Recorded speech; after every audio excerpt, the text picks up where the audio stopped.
जब डोली गइले पीपर तारा हो, पीपर के पता झरी जास। जब डोली गइले पीपर तारा हो, पीपर के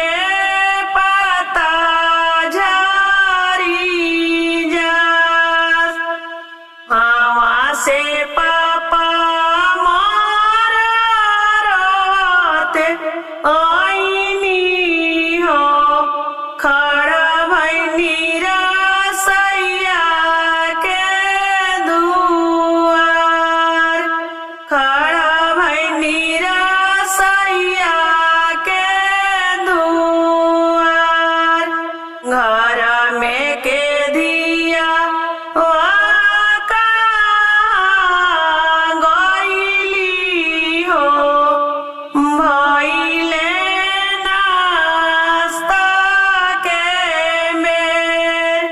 घर में के दिया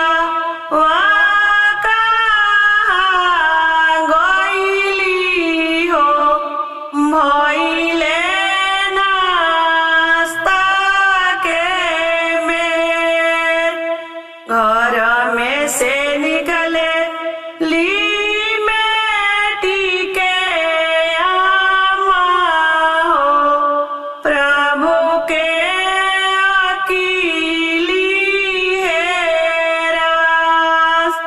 घर में के दिया ससुरवा गइली हो, भइले नाश्ता के मेर। घर में के दिया ससुरवा गइली हो, भइले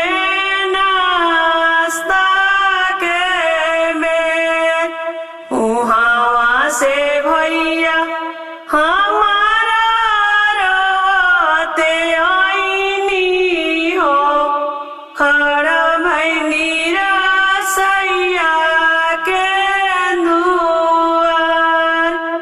घर में के दीदिया कहाँ गइली हो, भइले